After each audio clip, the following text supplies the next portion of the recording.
नमस्कार दोस्तों, आज आपको लेके चल रहे हैं उत्तराखंड के काशीपुर के द्रोणा सागर में।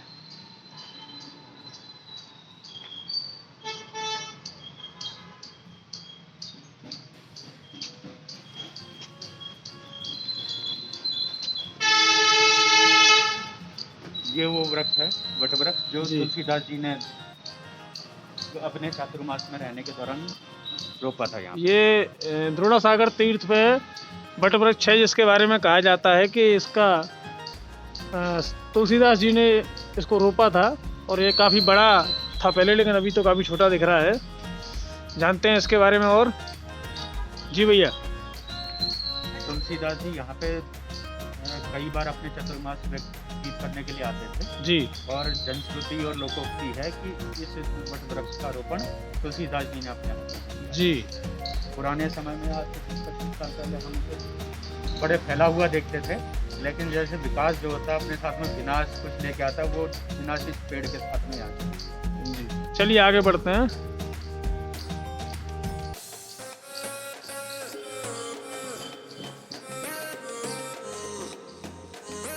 द्रोणा सागर के बारे में बताने का भी तरीका है कि ये वो स्थान कहा जाता है जहाँ पे पांडवों को द्रोणाचार्य ने शिक्षा दीक्षा दी थी।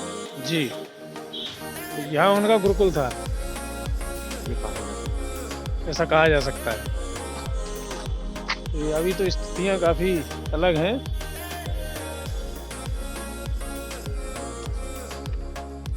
गुरु द्रोण के साथ में एक दूसरा स्थान और जोड़ा जाता है। एक स्थान का और विवरण आता है देहरादून का।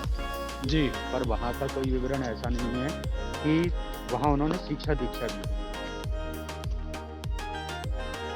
उनका गुरुकुल वहाँ बताया जाता है एक। नहीं, वहाँ गुरुकुल नहीं बताया, वो बस गुरु द्रोण का स्थान जहाँ पे वो रहते थे, आश्रम। आश्रम कहा होगा।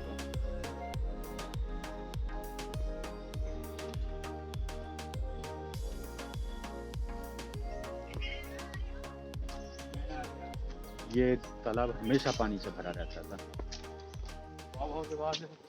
लेकिन अब ये उजाड़ रहता है।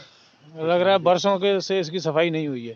सफाई हुए तो बरसों बीत गए हैं, लेकिन ये रख रखाव भी इस नहीं है। तालाब के बीच में गुरु द्रोण की मूर्ति भी स्थापित अच्छा। है, जो अब गायब हो चुकी है। द्रोणा सागर से द्रोणाचार्य की मूर्ति ही गायब। यहाँ द्रोणाचार्य जी का एक मंदिर भी था, लेकिन अब पुरातत्व वालों ने वहाँ पे जाना निषिद्ध कर दिया। अच्छा।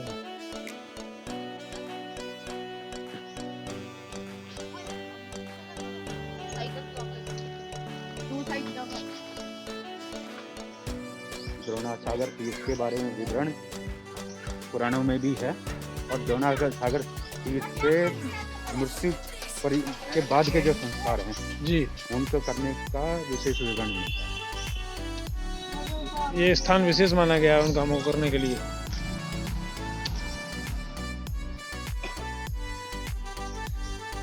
पितरों को तर्पण आदि देने के लिए। जी, श्राद्ध वगैरह। श्राद्ध, तर्पण।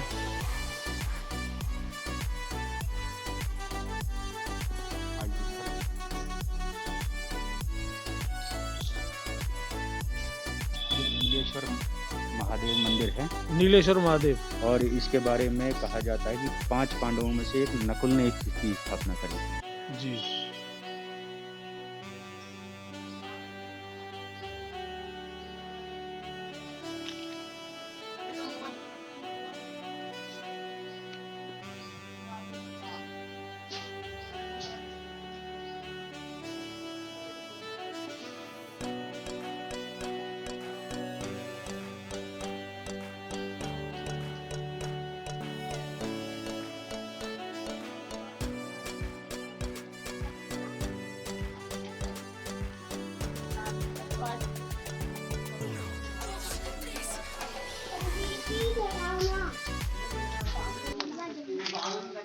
ये स्थान क्या है?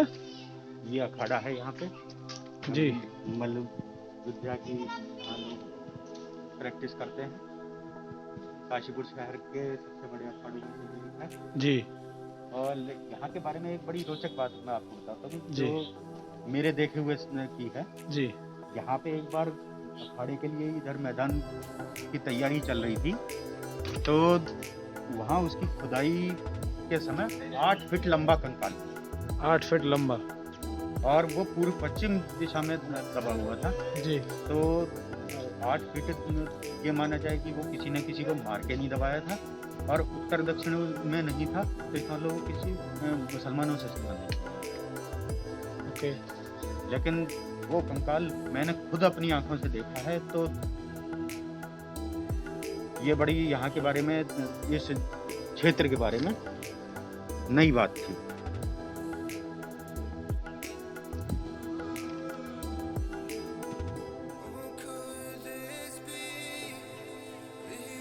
ये राजवीर तोमर का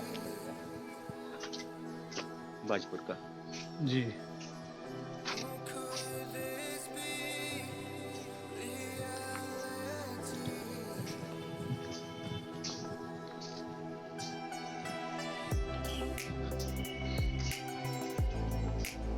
हर शहर में कुछ ऐसे स्थान होते हैं जो केवल रखरखाव के अभाव में अपनी प्रासंगिकता खो देते हैं, और काशीपुर का ये वही स्थान है। इसका पौराणिक महत्व भी है, धार्मिक महत्व भी है, लेकिन ये गढ़वेश्वर महादेव ये सहदेव के द्वारा स्थापित किया गया। जी। 13 मणि जूना अखाड़ा कलकत्ता सरकार आश्रम डमरू वाले बाबा जी का पांडव द्वारा 5 लिंगों में से एक ये सहदेव द्वारा स्थापित था। ये सहदेव द्वारा स्थापित है।